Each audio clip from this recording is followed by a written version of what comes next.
আসসালামু আলাইকুম ওরহমতুল্লাহি ওবরাকাতু ওয়া জান্নাতু ওয়া মাগফিরাতু। আশা করি আমার বন্ধুরা সবাই আপনারা অনেক ভালো আছেন। আলহামদুলিল্লাহ আলহামদুলিল্লাহ, আপনাদের দোয়ায় ইনশাআল্লাহ আমি এবং আমার ফ্যামিলি সবাই অনেক ভালো আছে। তো চলে আসলাম বন্ধুরা অনেক দিন পরে নতুন একটা ভিডিও নিয়ে। আসলে সময়ের না থাকার জন্য আসলে ভিডিওগুলো করতে পারতেছি না এবং বিভিন্ন শয়তানের ধোকায় পড়ে আসলে আমি এই দাওয়াতের কাজটা আগাতে পারতেছি না। বাট ইনশাআল্লাহ আবার শুরু করতেছি ইনশাআল্লাহ সঠিকভাবে, সঠিক ওয়েতে। তো আজকে জুম্মার দিন, তো নামাজ পড়তে এসেছি আমেরিকাতে। অনেক বড় একটা মসজিদ, এটা অনেক নাম করা একটা মসজিদ, আল আকসা মসজিদে। তো শেষ মানে জুম্মার নামাজের এখানে 3টা জুম্মা হয় সত্যি। সো এই 3 জুম্মার ভিতর যে এটা সবচেয়ে শেষ জুম্মা নামাজ, সেটাতে আমি অংশগ্রহণ করেছি। আলহামদুলিল্লাহ নামাজ পড়ে খুব ভালো লাগতেছে যে নামাজটা ঠিকঠাক মতো আদায় করতে পারলাম। তো আসলে নামাজ পড়তে পড়তেই সময় তখন চিন্তা করলাম যে আসলে কিছু কিছু জিনিস আছে যেগুলা শেয়ার না করলেই না বা আজকে না বললেই না। তো তার মধ্যে একটা হলো যে লাস্ট 1 মাস ধরে আমি কোনো ভিডিও আপলোড করতে পারি নাই, কোনো লং ভিডিও আসতেছে না। কারণ হলো বললাম তো শয়তানের ধোঁকা আর প্লাস আমার সময়ের স্বল্পতার জন্য। আসলে শয়তানি বেশি করে দিছে এ ধোঁকা। কারণ সময় স্বল্পতা বলবো না, কারণ সব কিছুই হচ্ছে, আমার শুধু এই জিনিসটাই হচ্ছে না। তো ইনশাল্লাহ চেষ্টা করব এখন থেকে প্রত্যেক সপ্তাহে একটা করে ইনশাল্লাহ শুক্রবারই আমি ভিডিওটা আপলোড করব। তো আপনারা জানেন যে আমার ভিডিওর মেন টপিকসটা হলো সালাত নিয়ে।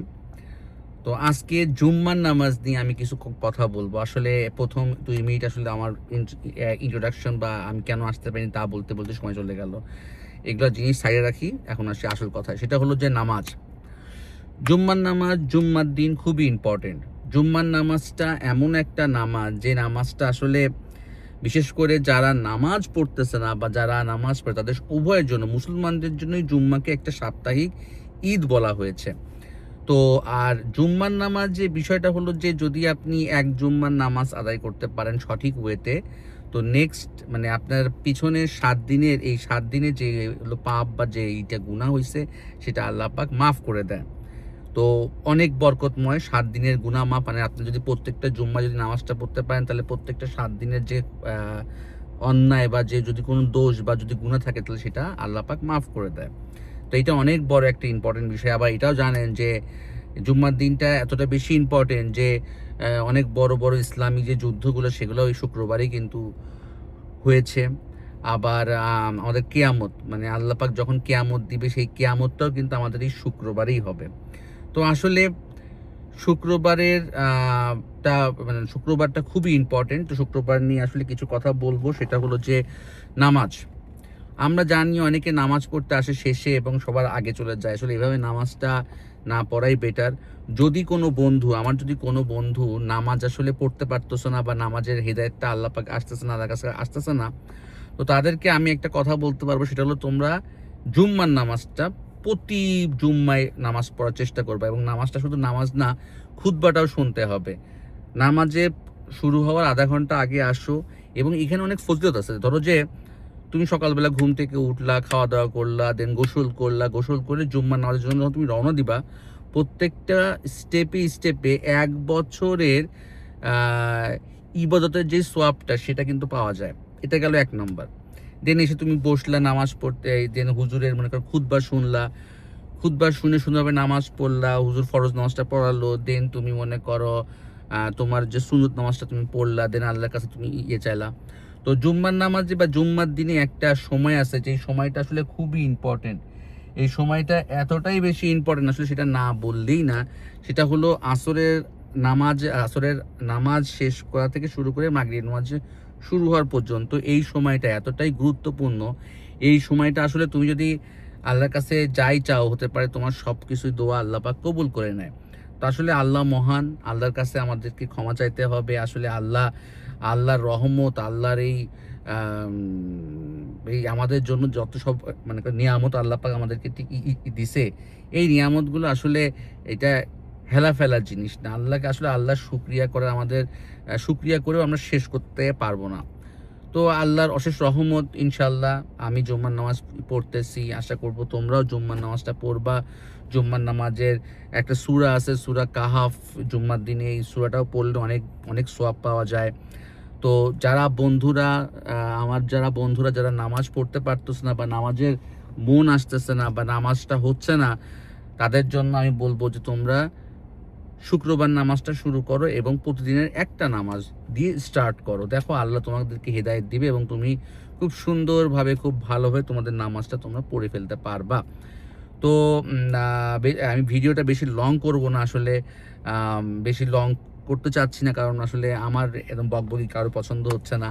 তো আশা করি আমি যেটা বললাম যে জুম্মার নামাজ এবং জুম্মার দিন এটা খুবই গুরুত্বপূর্ণ এবং আমরা সবাইকে আল্লাহ পাক রহমত দান করুক, আল্লাহ সবাইকে হেদায়েত দান করুক, আল্লাহ সবাইকে নামাজ পড়া বা ইসলামের পথে আসার সঠিক নিয়ম বা সঠিক ওয়েটা আল্লাহ পাক তাদেরকে হেদায়েত দান করুক।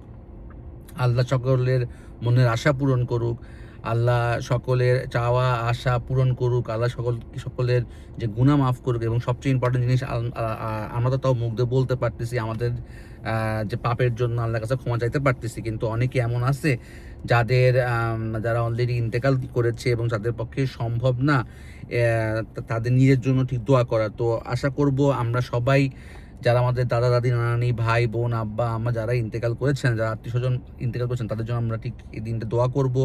আল্লাহ তাদের সবাইকে জান্নাত নসিব করুক, আল্লাহ সবাইকে জান্নাতের ফেরদাউস দান করুক।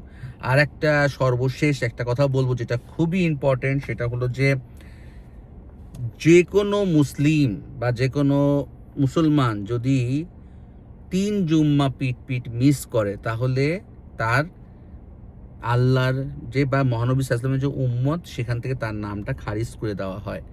তো এই জন্য যে আমরা 2 জুম্মা পড়লাম, 1 জুম্মা পড়লাম না, এরকম না হয়। আসলে যতভাগ চেষ্টা করা দরকার, আসলে চেষ্টা কেন, আমাদের তো করতেই হবে, এটাই করা উচিত আর এটাই করতে হবেই সবার। তো আশা করব আমার কথাগুলো বুঝতে পারছেন এবং সে মোতাবেক আপনারা আপনাদের জীবনকে কাজে লাগান। ইনশাআল্লাহ আল্লাহ আপনাদেরকে হেদায়েত দান করবে, আল্লাহ আপনাদেরকে রহমত দান করবে। তো সুবহানাকা রাব্বিকা রাব্বিল ইলমা, সুবহানাকা রাব্বিকা রাব্বিল ইলমা, আস্তাগফিরুল্লাহ এবং একটা জিনিস আছে সেটা হলো দুরূদ শরীফ। দুরূদ শরীফটা প্রতিদিন পড়ার খুব চেষ্টা করবেন, এটা খুবই একটা ভালো জিনিস। তো আশা করি বন্ধুরা আমার এই ছোটো ছোটো জিনিসগুলো আপনাদের জীবনে অনেক পরিবর্তন আসবে। তো আজকের মতো এইটুকুই, ইনশাআল্লাহ নেক্সট ভিডিওতে নেক্সট টপিকস নিয়ে ইনশাআল্লাহ চলে আসবো। তো আসসালামু আলাইকুম ওয়া রাহমাতুল্লাহি ওয়া বারাকাতু। আর বন্ধুরা যারা আমাকে সাবস্ক্রাইব করেছো, আমার ভিডিও দেখতেছো, তাদেরকে অসংখ্য ধন্যবাদ। এবং হ্যাঁ, আমার সন্তান বা আমার ফ্যামিলির জন্য আপনারা দোয়া করবেন, ইনশাআল্লাহ তারা যদি ভালো সুস্থভাবে থাকতে পারে। তো ইনশাআল্লাহ আলহামদুলিল্লাহ সবাই ভালো থাকবেন, ইনশাআল্লাহ নেক্সট ভিডিওতে আবার দেখা হচ্ছে।